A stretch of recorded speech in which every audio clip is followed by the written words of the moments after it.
नमस्कार दोस्तों, welcome to money matters. I hope you guys are doing great. दोस्तों, पिछले कुछ समय से आपने देखा होगा कि जो कंपनीज आर्टिफिशियल इंटेलिजेंस और मशीन लर्निंग के क्षेत्र में काम कर रही है, उन कंपनीज ने काफी अच्छे रिटर्न्स दिए हैं अपने इन्वेस्टर्स को। For example Tanla platform and FL India.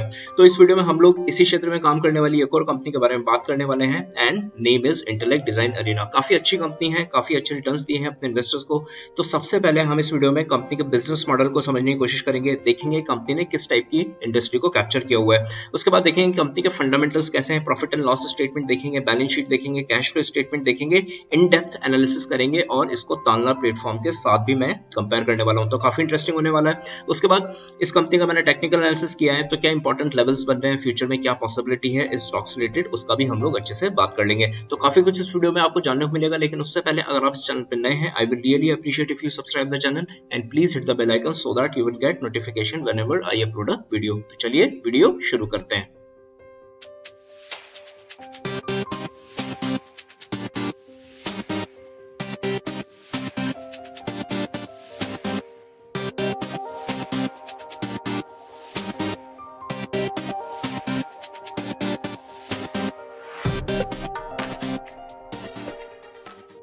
दोस्तों, कंपनी का बिजनेस मॉडल समझने से पहले सबसे पहले समझ लेते हैं कि आर्टिफिशियल इंटेलिजेंस क्या होता है। तो आर्टिफिशियल इंटेलिजेंस को समझने के लिए आर्टिफिशियल को आप अलग कर दीजिए और इंटेलिजेंस को अलग कर दीजिए। अब आर्टिफिशियल क्या होता है? आर्टिफिशियल ये होता है कि जो चीज हमने बनाई होती है, जो चीज नेचुरल नहीं होती। और इंटेलिजेंस क्या होता है? समझने की शक्ति, एनालाइज करने की शक्ति और उस पर एक्ट करने की शक्ति, जो ह्यूमन बींग्स में है। So human beings are naturally intelligent. अब आर्टिफिशियल इंटेलिजेंस में मान लीजिए आपने आपके दोस्त को बोला कि लता मंगेशकर का एक गाना प्ले कर दो, तो आपका दोस्त क्या करेगा? उसकी मेमोरी में, उसके दिमाग में जितने भी गाने हैं, जितना भी डेटा है, उसको प्रोसेस करेगा। उसके बाद जो लता मंगेशकर का गाना मिलेगा उसको वो प्ले कर देगा। तो आर्टिफिशियल इंटेलिजेंस में सेम काम होता है, लेकिन आर्टिफिशियली होता है। अगर आप एलेक्सा को बोलोगे कि भाई एक लता मंगेशकर का गाना प्ले कर दो, तो एलेक्सा क्या करेगी? जितना भी डेटाबेस है, जितना भी डेटा है, सबसे पहले उसको एनालाइज करेगी कॉम्प्लेक्स एल्गोरिदम के थ्रू। उसके बाद जो लता मंगेशकर का गाना मिलेगा उसको वो प्ले कर देगी। So finally, Alexa has executed the same task which your friend was supposed to do. लेकिन Alexa ने हेल्प ली है आर्टिफिशियल इंटेलिजेंस की। तो ये जो बड़ी कंपनीज होती हैं, ये भी आर्टिफिशियल इंटेलिजेंस की हेल्प लेती हैं। अलग अलग सोर्सेज से डेटा गैदर करते हैं, फिर उस डेटा को प्रोसेस करते हैं bye there complex algorithm and softwares. और अलग अलग टाइप की, चाहे वो बैंकिंग हो, चाहे वो मैन्युफैक्चरिंग इंडस्ट्री हो, चाहे वो इंश्योरेंस इंडस्ट्री हो, उनको अलग अलग टाइप की सर्विसेज देते हैं। So this sector is looking very good for future. अब कंपनी का बिजनेस मॉडल के बारे में बात कर लेते हैं। So Intellect Design Arena Limited has world's largest cloud native API led micro services based multi product fintech platform powered by artificial intelligence machine learning for the global leaders in banking, insurance and capital market. अगर sectors की बात करें जिसमें ये company काम करती है, so these sectors are corporate banking, retail banking, risk, treasury and capital markets, insurance and digital solutions. और अगर प्लेटफॉर्म्स की बात करें तो iTurmeric and IDX are the main platforms. दोस्तों, किसी भी बिजनेस का सक्सेस डिपेंड करता है कि बिजनेस की स्ट्रेटेजीज क्या हैं। अगर इनकी स्ट्रेटेजी की बात करें तो this is basically divided in mainly 5 steps. So first step is building a product around an identified market need, then winning first references, then design, branding and marketing, acquire first 10 customers, aggressive selling and premium pricing, and the last step is partnerships, strategic alliances and mining. तो इन steps से आप easily देख सकते हैं कि company कितना aggressively business करती है। दोस्तों, अगर किसी भी बिजनेस को अच्छा करना है तो मार्केट में अपॉर्चुनिटीज भी होनी चाहिए। तो अगर अपॉर्चुनिटीज की बात करें तो software spend in fintech projected at $300 billion. Fintech product का मतलब जो प्रोडक्ट फाइनेंशियल टेक्नोलॉजी से रिलेटेड क्षेत्र में काम आते हैं, जैसे बैंक हो गया, एनबीएफसीज हो गया, इंश्योरेंस सेक्टर हो गया। 50% growth in fintech product business projected from 20 billion to 13 billion between financial year 19 to financial year 23। तो definitely काफी अच्छी growth दिख रही है। Buy replaces build, moving from 7% to 10% of buy। And the last opportunity is need to accelerate technology change and demand for contextual experiences further accentuated by the pandemic। So definitely market opportunities काफी अच्छी हैं and future में this could help this business। दोस्तों, company का globally business काफी अच्छा है, इसलिए आप देख सकते हैं ग्लोबली काफी सारे अवार्ड्स भी मिले हुए हैं इस कंपनी को। So definitely this company is doing good business globally. दोस्तों, अगर कंपनी के प्रोडक्ट ब्रेकअप की बात करें तो आप देख सकते हैं लाइसेंस से रेवेन्यू आता है 18%, एएमसी से आता है 19%, क्लाउड से आता है 9% and implementation revenue is 54%। Location wise बात करें तो इंडिया में 13% का बिजनेस है, 59% का बिजनेस है इमर्जिंग मार्केट्स में like America, Europe, Australia, New Zealand, Singapore and Japan, and others are 28%। अब कंपनी के फंडामेंटल्स डिस्कस कर लेते हैं, काफी इंटरेस्टिंग होने वाला है पार्ट। साइड बाय साइड इसको हम लोग तालना से भी कंपेयर करेंगे ताकि हमें पता पड़े कि is this company really have potential और नॉट। तो सबसे पहले अगर मार्केट कैप की बात करें तो 8171 का मार्केट कैप है, it's a small cap company. Stock के पी की बात करें तो 36.6 है, जबकि इंडस्ट्री का पी है 22.1, सो डेफिनेटली इंडस्ट्री के पी से काफी ज्यादा है।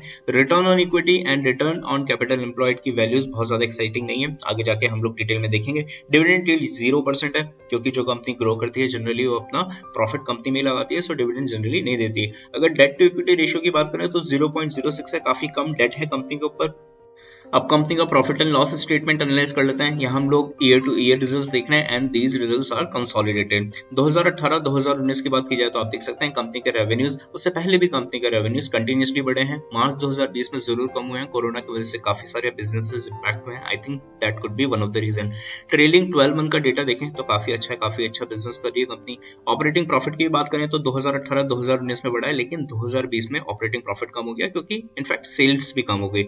लेकिन ट्रेलिंग 12 मंथ का डेटा देखें तो ऑपरेटिंग प्रॉफिट काफी बड़ा है। अब देखिए ऑपरेटिंग प्रॉफिट कम तो होना चाहिए, लेकिन ऑपरेटिंग प्रॉफिट मार्जिन सेम ही रहना चाहिए अगर सेल्स कम हुई है। लेकिन यहाँ मार्जिन घट गया है क्योंकि जब भी आपकी सेल्स कम होती है उसके बाद कई फिक्स जो आपके खर्चे होते हैं, फिक्स्ड एक्सपेंसेस होते हैं, वो कम नहीं होते। जैसे आपकी जो एम्प्लॉय कॉस्ट है, आप जितने एम्प्लॉय है उसको आप सैलरी तो देंगे ही, अगर आपने कोई बिल्डिंग रेंट पे ले रखी है तो उसका रेंट भी आपको पे करना है। तो जो फिक्स्ड एक्सपेंसेस होते हैं वो कम नहीं होते, इसलिए कई बार ऑपरेटिंग प्रॉफिट मार्जिन कम हो जाता है। तो यहाँ आप देख सकते हैं ऑपरेटिंग प्रॉफिट मार्जिन कम हो गया है। अगर नेट प्रॉफिट की बात करें तो 2018-2019 में आप देख सकते हैं काफी अच्छा बढ़ा है। नेट प्रॉफिट 46.7 से हो गया 131.3। मार्च 2020 में दोबारा काफी कम हो गया है। ट्रेलिंग 12 मंथ में काफी अच्छा है 223.1। अगर नेट प्रॉफिट मार्जिन की बात करें तो मार्च 2018 में था 4.72, मार्च 2019 में था 8.81, मार्च 2020 में काफी कम हो गया। और ट्रेलिंग 12 मंथ का डेटा हम लोग कैलकुलेट कर लेते हैं। तो नेट प्रॉफिट कितना है 223.1 डिवाइडेड बाय टोटल रेवेन्यू कितने हैं 1475.1। तो अगर हम लोग कैलकुलेट करें तो ऑलमोस्ट आ रहा है 15%। तो डेफिनेटली इस बार कंपनी ने काफी अच्छा इंप्रूवमेंट किया है। अब इसको हम लोग तानला प्लेटफॉर्म से कंपेयर कर लेते हैं। यहाँ भी हम लोग एनुअल कंसोलिडेटेड रिजल्ट की ही बात करें तो 2018, 19, 20 और ट्रेलिंग 12 मंथ का डेटा देखें तो कंटिन्यूसली कंपनी के रेवेन्यूज बढ़ रहे हैं, सेल्स बढ़ रहे हैं, काफी अच्छी बात है। अगर ऑपरेटिंग प्रॉफिट की भी बात करें तो कंटिन्यूसली कंपनी का ऑपरेटिंग प्रॉफिट बढ़ रहा है, इट इज पॉजिटिव। अगर नेट प्रॉफिट की बात करें तो 2018 से 2019 में नेट प्रॉफिट बढ़ा है, 2020 में कंपनी का नेट प्रॉफिट नेगेटिव है जबकि ऑपरेटिंग प्रॉफिट पॉजिटिव था। हम आगे जाके इसका रीजन देखेंगे। और ट्रेलिंग 12 मंथ का डेटा आप देख सकते हैं 164.5, सो कंपनी ने काफी इंप्रूवमेंट किया है। अगर नेट प्रॉफिट मार्जिन की बात करें तो आप देख सकते हैं 2018-2019 में इट इज 2.41 एंड 3.0, और अगर इंटेलेक्ट की बात करें तो it is 4.72 and 8.81। So definitely company ने अच्छा परफॉर्म किया है अगर हम लोग इंटेलेक्ट की बात करें तो in terms of net profit margin. उसके बाद ट्रेलिंग 12 मंथ का डेटा जैसे हमने 164.5 देखा, इंटेलेक्ट में हमने ट्रेलिंग 12 मंथ का नेट प्रॉफिट मार्जिन कैलकुलेट किया था, ऑलमोस्ट 15% था। हम देख लेते हैं। सो 164 divided by 2239, so it is almost आप कह सकते हैं 7.3%। तो डेफिनेटली इस एरिया में भी आप कह सकते हैं इंटेलेक्ट ने अच्छा परफॉर्म किया है। अब देख लेते हैं मार्च 2020 में नेगेटिव क्यों है नेट प्रॉफिट कंपनी का। यहाँ आप देख सकते हैं ऑपरेटिंग प्रॉफिट पॉजिटिव है, लेकिन डेप्रिसिएशन की वैल्यू काफी ज्यादा है। पहले डेप्रिसिएशन था 73.2, लेकिन एकदम से डेप्रिसिएशन हो गया 377.1। अब देखिए जो टेक कंपनीज होती हैं उसके बारे में हम लोग बात करते हैं कि टेक कंपनीज का डेप्रिसिएशन बहुत कम होता है, लेकिन टेक कंपनीज में भी एक फैक्टर ये होता है कि अगर टेक्नोलॉजिकल कोई चेंजेस होते हैं तो कंपनी को काफी ज्यादा नए सॉफ्टवेयर खरीदने पड़ते हैं, टेक्नोलॉजी चेंज करनी पड़ती है, इसलिए जो पुरानी टेक्नोलॉजी होती है वो डेप्रिशिएट होती है। तो इसलिए सडनली आपको कई बार डेप्रिसिएशन में जंप देखने को मिल सकता है। So this is a point of learning. अब कंपनी की बैलेंस शीट एनालाइज कर लेते हैं। तो किसी भी कंपनी के अगर बैलेंस शीट के पॉजिटिव पॉइंट्स की बात की जाए तो रिजर्व्स कंपनी के कंटिन्यूसली बढ़ने चाहिए, बोरोइंग्स कंपनी कम करनी चाहिए, कंपनी के एसेट्स जो मेनली लॉन्ग टर्म एसेट हैं वो कंटिन्यूसली बढ़ने चाहिए ताकि हमें पता पड़े कंपनी एसेट खरीद रही है और कंपनी का बिजनेस बढ़ रहा है। तो यहाँ आप देख सकते हैं अगर मार्च 2019, 2020 और सितंबर 2020 की बात की जाए या फिर अगर 2018 का भी डेटा देखा जाए तो आप देख सकते हैं कंटिन्यूसली कंपनी के रिजर्व्स बढ़ रहे हैं। सो it is a positive point.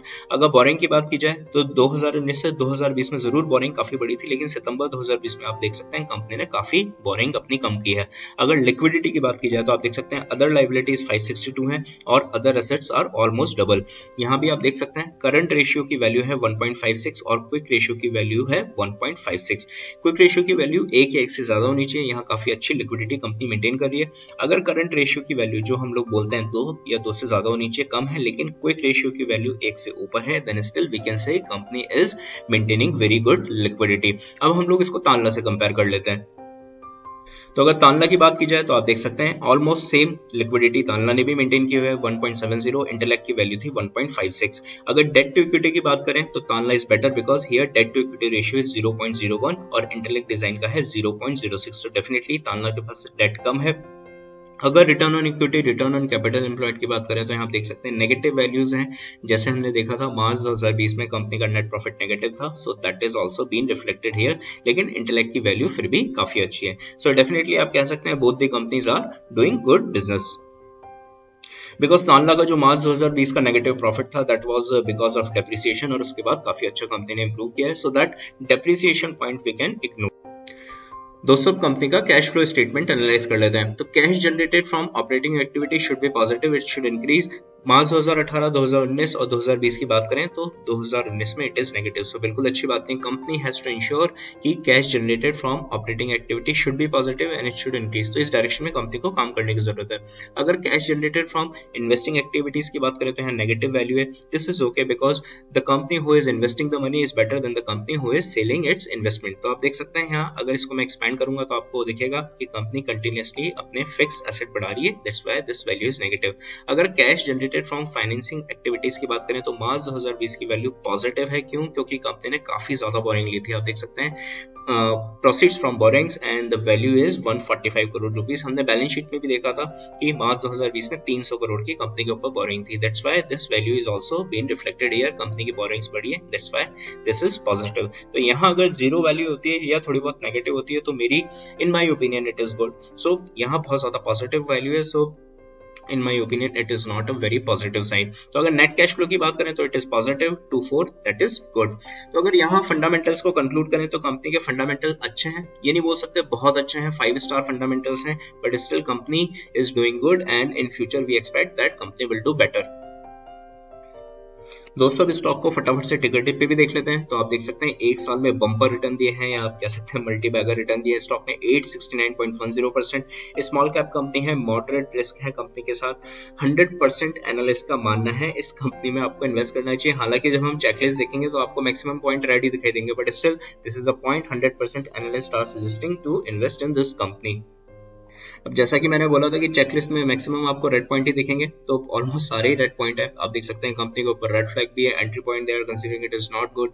Dividend return we have already seen कि कंपनी की डिविडेंड यील्ड काफी कम है। अगर आप इस कंपनी में इन्वेस्ट करेंगे तो there are chances that you will get less return than FD. I have a different opinion, I have exactly opposite opinion. अगर आप स्टॉक के प्राइस की बात करेंगे तो अभी स्टॉक का प्राइस इसकी इंट्रिंसिक वैल्यू से ज्यादा है। दोस्तों अब देख लेते हैं स्टॉक में टेक्निकली क्या चल रहा है। तो जो थिक ग्रीन लाइन है यह है इसकी लॉन्ग टर्म की सपोर्ट लाइन, और जो थिक रेड लाइन है यह है इसकी लॉन्ग टर्म की रेजिस्टेंस लाइन। मैंने यहाँ काफी सारे सपोर्ट और रेजिस्टेंस पॉइंट आपकी हेल्प के लिए मार्क कर रखे हैं। रिसेंटली स्टॉक ने इसके रेजिस्टेंस को काटा and now it has started taking support on this line, so now this resistance line has become support of this stock. 282 की बात करें तो आप देख सकते हैं काफी ज्यादा पुराना रेजिस्टेंस है स्टॉक का। इनिशियली 2015 के बाद काफी अच्छा एप्रिसिएशन हुआ स्टॉक का, उसके बाद cup and handle type pattern बना, लेकिन उसका यहाँ ब्रेकआउट नहीं हुआ। उसके बाद आप देख सकते हैं 2019 के बाद काफी ज्यादा करेक्शन हुआ और आप कह सकते हैं मार्च 2020 से काफी अच्छा रिटर्न दिया है इस स्टॉक में। अगर स्टॉक में पॉसिबिलिटीज की बात करें तो आप देख सकते हैं almost doji type candle form हुई है आज। हालांकि सुबह स्टॉक अच्छा कर रहा था, लेकिन बाद में क्योंकि ब्रॉडर मार्केट में करेक्शन था तो स्टॉक में भी करेक्शन हुआ, लेकिन बाद में बुल्स ने स्टॉक को काफी ऊपर उठा लिया। तो स्टॉक में स्ट्रेंथ जरूर है। आरएसआई की भी बात करें तो अभी 76 का आरएसआई है।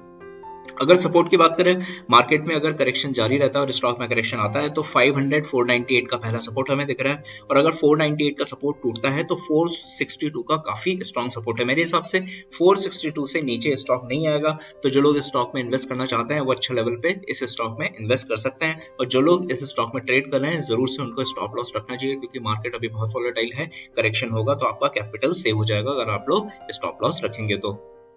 दोस्तों अब कंपनी का शेयर होल्डिंग पैटर्न डिस्कस कर लेते हैं। जनरली मैं अपने वीडियो में पहले डिस्कस करता हूं, बट इस वीडियो में मुझे ध्यान नहीं रहा, I am really very sorry. अगर प्रोमोटर्स की बात करें तो 31.3% का प्रोमोटर का होल्डिंग है। अच्छी बात यह है कि एफआईआईज इस कंपनी में कंटिन्यूसली अपनी होल्डिंग बढ़ा रहे हैं। अगर 31 मार्च 2019 की बात की जाए तो एफआईआईज की होल्डिंग थी 15.34। अगर आप लोग मार्च 31 2020 की बात करें तो एफआईआईज की होल्डिंग हो गई 21.59 और रिसेंट डेटा है 24.12। सो डेफिनेटली एफआईआईज कंपनी में होल्डिंग बढ़ा रहे हैं, it is a positive sign. उसके बाद अगर प्रोमोटर्स की बात करेंगे तो आप देख सकते हैं पिछले कई सालों से प्रमोटर की होल्डिंग ऑलमोस्ट कांस्टेंट है। So definitely share holding pattern इस कंपनी का काफी अच्छा है।